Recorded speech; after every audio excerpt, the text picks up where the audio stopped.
Tamara Stépanian, bonjour. Bonjour. Bienvenue au Festival War on Screen pour la projection en compétition du Pays d'Artaud, donc ton dernier long métrage de fiction. Alors, tradition oblige, est-ce qu'en quelques mots tu peux te présenter, s'il te plaît? Je m'appelle Tamara, je suis réalisatrice d'origine arménienne. Je vis en France depuis 14 ans. J'ai 2 enfants. Il se trouve que tu as quitté l'Arménie quand tu étais jeune fille, avec tes parents au Liban, puis ensuite tu es venue t'installer en France. Est-ce que ton cinéma, qui a été longtemps axé autour du documentaire, mais là le film que tu viens présenter ici est une fiction, mais ma première question c'est est-ce que tu peux nous raconter comment s'est passé le départ quand tu étais une jeune fille, tu avais je crois une petite dizaine d'années, quand tu as quitté l'Arménie, qu'est-ce que tu as ressenti en tant que jeune fille quand tu as quitté ton pays, avec peut-être cette idée que tu n'y retournerais jamais? Question difficile. Puisque c'est ce qui traverse ton cinéma. Donc c'est... Bien sûr, bien sûr. Effectivement, le moment d'effondrement de l'Union soviétique, c'était un moment assez unique pour tout le monde, pour les enfants comme pour les adultes. Je crois que nous les enfants, on ne vivait pas si mal. Je pense que ça a été très compliqué pour les adultes. Pour nous, c'était plutôt une sorte de jeu d'enfant. D'un coup, il n'y avait plus de lumière, plus d'électricité, plus d'eau, plus rien à manger. Il faisait froid. On se mettait tous ensemble pour se réchauffer. Donc, c'était une période assez... Moi, j'ai des bons souvenirs.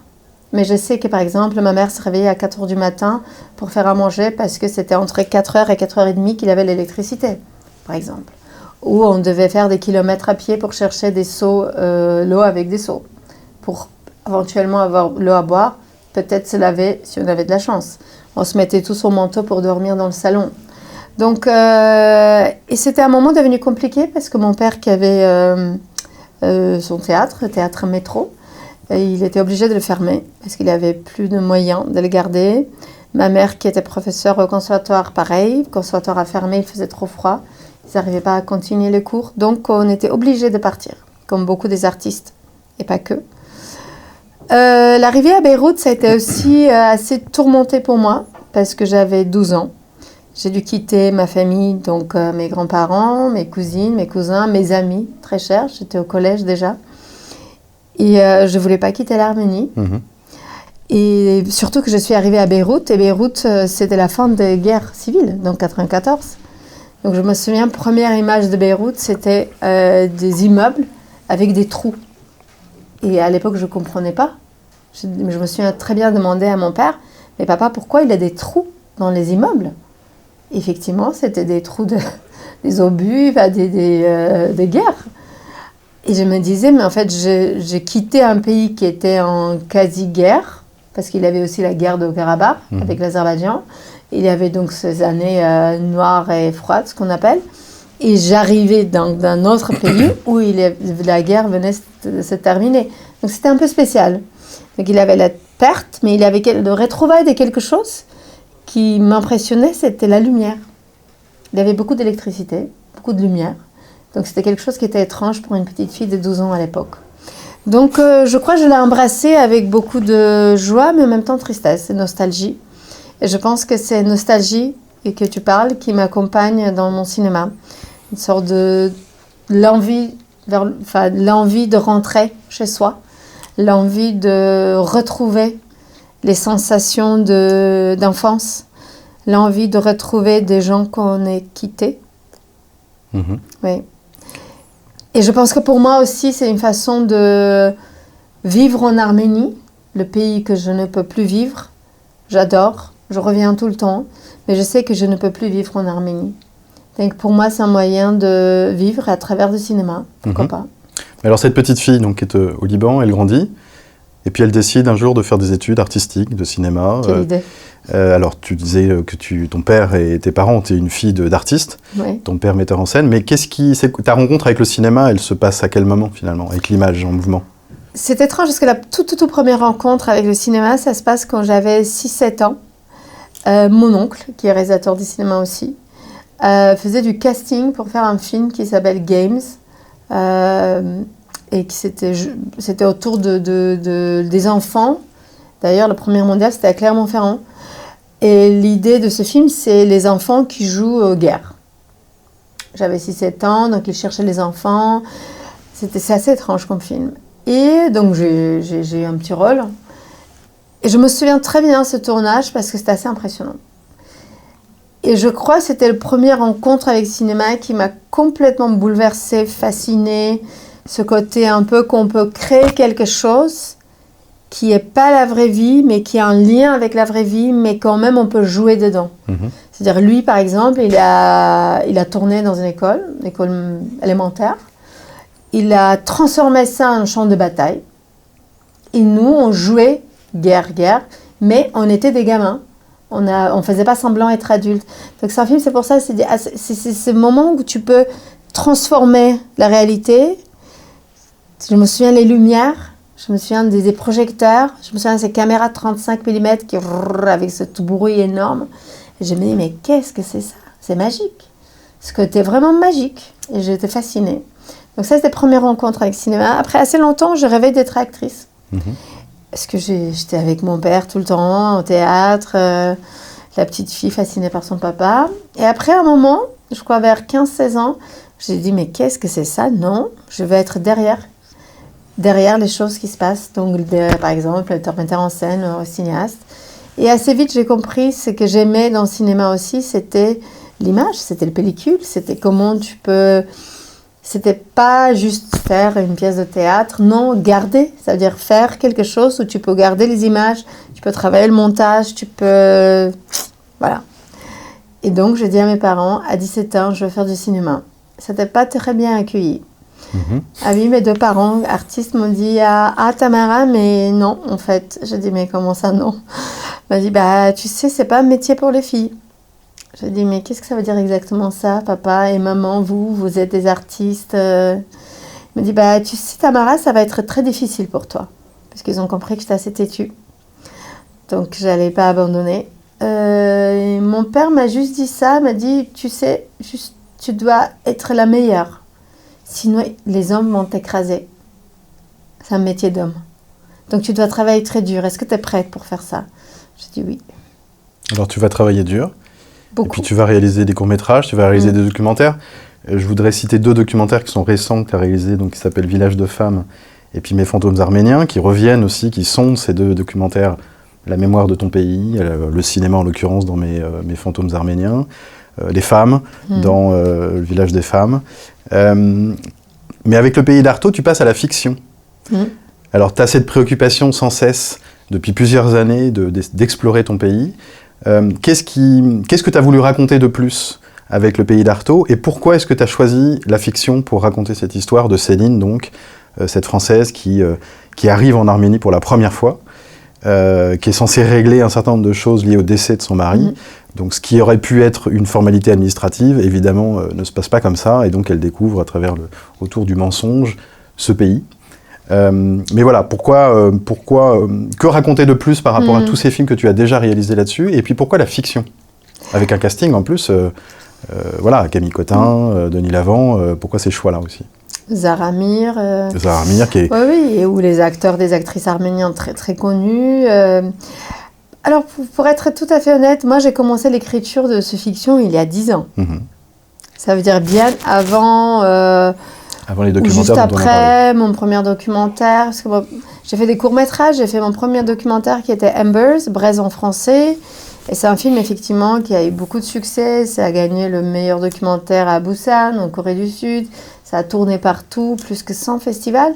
Effectivement, après ça, j'ai commencé à écrire Le pays d'Artaud, qui ne s'appelait pas du tout comme ça à l'époque, ça s'appelait Tant que le ciel le permet.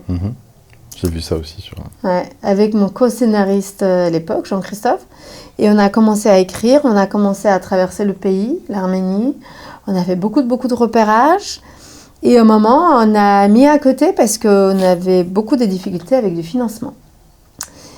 Et c'est vrai, je trouve que c'était presque bien qu'on n'a pas eu le financement. Parce que c'est un film qui a beaucoup développé. Parce que comme en Arménie aussi, et l'histoire nous a rattrapés un peu avec ce scénario. Ça veut dire qu'il y a des choses qui sont passées, qui se intégrées dans le scénario, qui a rendu le scénario encore plus intéressant et plutôt plus dense, même si les choses qui sont passées sont très dramatiques.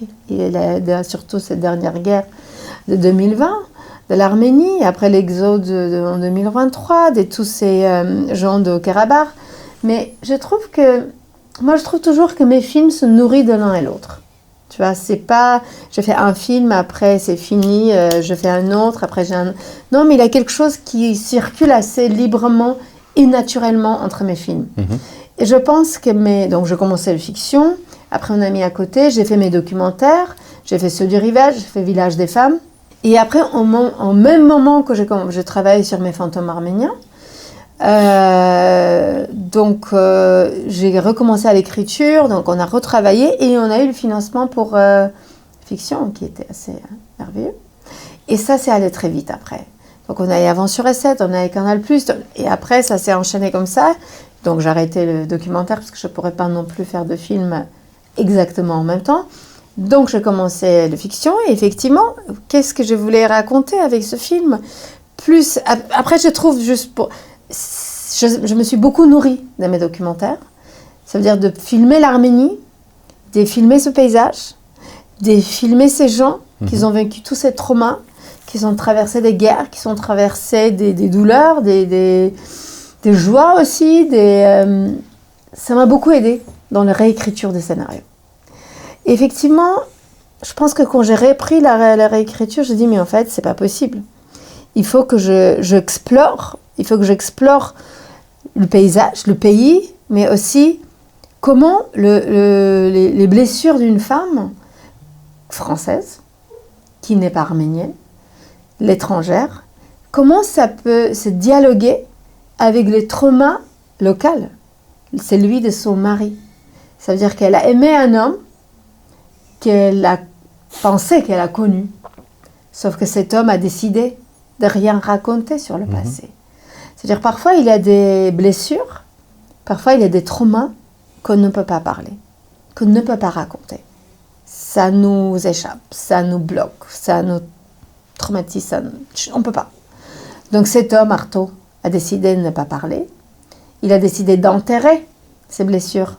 Sauf que le moment en 2020, ça explose, le pays est en guerre, l'Arménie perd ses territoires pour lesquels il a combattu, pour lesquels il a perdu ses camarades, ses copains, qui sont morts à cause de lui, parce qu'il a désobéi à l'ordre de son supérieur. Et donc, avec cette culpabilité, il a vécu tant d'années, il a essayé d'enterrer. Mais est-ce qu'on peut enterrer la culpabilité ? Est-ce qu'on peut enterrer les traumas ? C'est de ça qu'on parle. Et bien sûr que non. Ça veut dire qu'une fois que la guerre explose, une fois qu'on perd ses territoires, il se suicide. Il ne peut pas. C'est-à-dire qu'il y a des choses qu'on ne peut pas faire. Et il y a des choses qu'on ne peut pas parler en documentaire. Donc c'est pour ça, tourner vers la fiction m'a aidée, mais en même temps, comme je te dis, j'ai été beaucoup nourrie par mes documentaires. Donc je pense que l'un l'accompagne l'autre. Tu vois, maintenant, souvent, les gens me demandent, bon, là, ça y est, t'es passé à la fiction. Je dis, ah, pas du tout. Moi, je veux continuer à faire les deux en même temps. Je trouve ça très important. Et pour le casting, tu sais, c'est très étrange parce que j'avais pas cette obsession de travailler avec les stars, mais en fait, je me suis rendu compte que dans ce film, tout le monde est star sauf moi. C'est-à-dire les techniciens sont que des stars, les acteurs, les actrices sont que des stars. Ça s'est passé comme ça. Il y a beaucoup de femmes aussi dans le film, et c'était aussi voulu. Parce que je trouve qu'aussi que c'est un métier où il y a beaucoup d'hommes. J'ai rien contre les hommes, bien sûr, jamais. Mais je pense qu'il faut aussi donner beaucoup de place aux femmes, parce qu'il y a vraiment un déséquilibre. Il faut essayer d'équilibrer. Même Camille Cotin m'a dit, je me souviens, on était en Arménie, elle m'a dit, tu sais chouchou, même en France, on n'a pas autant de femmes sur un tournage. Et ça, je trouve, moi, ça me touche beaucoup. Par exemple, Claire Maton, directrice de photographie césarisée, qui a fait plus que 30 films, long métrage, qui a accepté de travailler avec moi. Pour moi, c'était l'honneur absolu.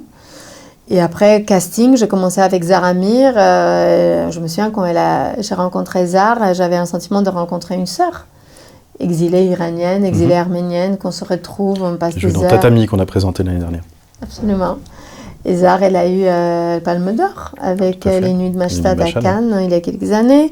Après, effectivement, choix de Camille, moi, je croyais jamais elle va accepter. Et elle a accepté, elle m'a même remercié, elle m'a dit « Mais merci d'avoir proposé ce magnifique rôle d'une femme si forte et fragile. » Et donc ça a enchaîné comme ça, et on a tourné l'année dernière, l'été dernier, en juin et juillet. Et j'ai passé une année à faire la post-production, et ça a été présenté à Locarno comme film d'ouverture sur Piazza Grande devant 8000 spectateurs. C'était assez impressionnant. C'était vraiment très très impressionnant. Et touchant pour une cinéaste. Voilà. Mais alors le film fonctionne beaucoup sur l'idée du parcours, du trajet, parce que Céline fait un trajet à travers ce pays. Est-ce que c'est un peu presque comme un road movie, c'est-à-dire il y a quelque chose de l'ordre initiatique, d'apprentissage, de connaissance, parce qu'elle débarque pour la première fois dans ce pays, et à travers ce voyage, on va découvrir ces fantômes, cette histoire.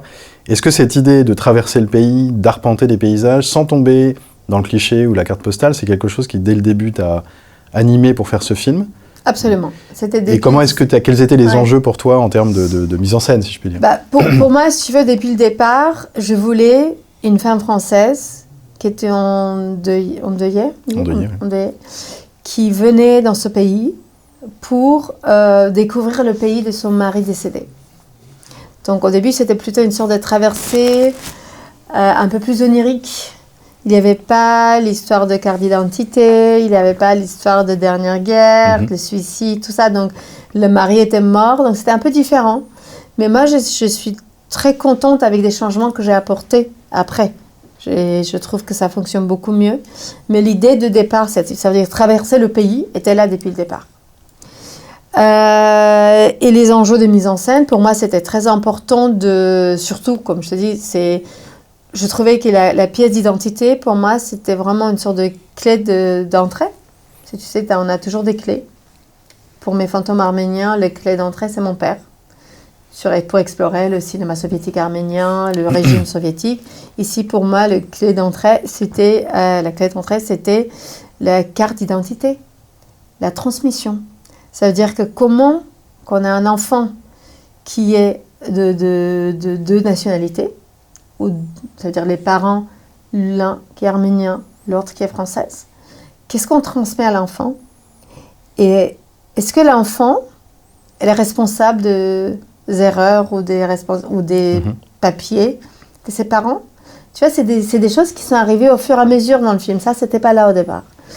Effectivement, le fait que ce couple a un enfant qui a 15 ans et c'est un garçon qui va avoir la nationalité. Donc, s'il a la nationalité, ça veut dire qu'il peut devenir un combattant comme le père. Est-ce que Camille Cotin, qui joue Céline, est-ce qu'une femme française a envie de ça ? Mais à la fin, il dit, c'est le choix de l'enfant. C'est à l'enfant de décider si elle va adopter la nationalité de papa ou pas. C'est-à-dire qu'on fait des enfants, mais on ne décide pas pour les enfants. On les rééduque, mais on ne donne pas les ordres. On ne peut pas dire, tu fais ça, tu fais ci. On peut essayer d'empêcher qu'il fait la guerre, mais on ne peut pas faire ça pour lui. Donc pour moi, c'était très important d'explorer les traumas de ce pays, mais d'explorer aussi, peut-être aussi parce que j'ai des enfants, après j'ai des filles. Mais je me souviens, ma fille m'a demandé, mais maman, est-ce que moi je suis obligée de faire la guerre ? J'ai dit, bon, déjà en Arménie, pour les filles, ce n'est pas encore obligatoire. Mais peut-être, le moment quand tu auras 18 ans, ça sera obligatoire, mais ça sera pour toi de décider. C'est pas à moi de décider. Donc, sur la transmission, mais je voulais... Tu as dit quelque chose d'important. Je voulais pas à l'Arménie carte postale. Surtout pas. Et je pense que je tombe pas dans ça du tout. Et j'avais le terreur de ça, de montrer la jolie Arménie un peu touristique. Non, après, il y a des paysages assez impressionnants, parce que l'Arménie, je trouve, le paysage arménien, il y a quelque chose d'assez bouleversant. Dans la beauté, mais dans le trauma, dans les ruines. C'était aussi pour moi très important, on parlait des ruines tout à l'heure, avec tous ces pays, avec toutes ces guerres, tous ces tremblements de terre, forcément il y a des ruines. C'est des ruines d'extérieur, mais c'est des ruines aussi d'intérieur. Parce que nous, on porte nos ruines en nous, on transmet ces ruines aux enfants. Et après, tu vois, ça passe des générations. Et peut-être on espère un jour, on transmettra pas que des ruines. Alors l'Arménie est un pays qui a vécu des tragédies. Et peut-être que le film, le fait de passer à la fiction avec un casting, Camille Cotin, etc., dont on vient de parler. Et ce film peut-être va permettre de, je dirais, toucher un public peut-être plus large que des documentaires qui parfois ont une exploitation assez anecdotique, parfois malheureusement, pour un public très de niche. Là, peut-être qu'avec le Pays d'Artaud, ce sera l'occasion, et j'imagine que ça fait partie de tes souhaits, tes envies, c'est de toucher plus de monde, y compris peut-être du jeune public, pour parler de l'Arménie, qui est un pays dont on ne parle pas souvent finalement, dont l'histoire est assez méconnue. Est-ce que ça, c'est quelque chose d'important pour toi? Et puis dernière chose, c'est la question, on boucle cette rencontre, puisqu'on est à Châlons-en-Champagne, un festival de cinéma sur la question des conflits dans le cinéma. Qu'est-ce que ça te fait, toi? Et un petit mot pour le fait que ton film soit sélectionné dans une sélection d'un festival un peu particulier sur ces thématiques. Alors d'abord, je pourrais répondre à la première question. Attends, tu vois. La fiction, le fait de peut-être pouvoir toucher plus de monde et de faire parler de ton pays auprès d'un public plus large. Absolument. Pour moi, c'est très très important. Parce que depuis le départ, moi, je ne voulais pas faire un film niche qui touche que les cinéphiles et voilà, comme tu viens de citer, les publics très très serrés. Non, moi, je voulais absolument que ça touche ou que ça sort, vraiment. Et je me souviens quand je parlais avec mon distributeur. Et c'est ça, en fait, le projet. C'est vraiment de sortir des bonnes copies pour aller partout, pour toucher le plus de gens possible et pas juste les cinéphiles. Donc oui, pour moi, c'est très important, c'est plus qu'important parce que nous, on fait des films pendant des années, on passe notre vie à écrire, à monter, à aussi souffrir parce que faire un film, c'est quand même pas si facile que ça. On traverse avec beaucoup de refus, beaucoup de rejets avant qu'on arrive à avoir des financements pour faire un film. Et finalement, on est assez très solitaire quand on fait un film. Et le moment que tu partages avec le public, tout à l'heure on parlait, moi j'adore ce moment où je suis devant le public et que je présente le film et que je discute avec le public parce que c'est aussi la transmission. C'est quand même, tu fais quelque chose qui est très là, l'intérieur, mais tu arrives à sortir et tu arrives à toucher peut-être 2 personnes, 10 personnes, 25 000 personnes, je ne sais pas, on verra. Le film va sortir le 31 décembre. Donc là, c'est les avant-premières qu'on commence. Comme je te dis, c'est la première fois que je monte le film ici. Et pour moi, c'est très particulier ce festival parce que, comme tu sais, je connais depuis très longtemps, même depuis le début, je pense. Depuis les années... oui, les débuts. 13 ans. Voilà. Depuis qu'Olivier Broche a commencé. Depuis qu'Olivier Broche nous a introduits. Et ça me touche parce que effectivement, moi, je parle de la guerre, mais je trouve qu'il n'y a pas vraiment la guerre dans mon film. C'est vraiment très... tout à fait. Elle est plus hors champ ou... Voilà. On entend des bruits, on parle. C'est plutôt l'effet de la guerre. Ça veut dire que c'est le trauma de la guerre. C'est les séquelles de la guerre. Et c'est ça que je trouve fort. Et qu'être sélectionné ici, pour moi, c'est touchant parce qu'effectivement, ça veut dire que vous voyez cette façon délicate que je parle de la guerre. Merci beaucoup, Tamara. Merci à vous.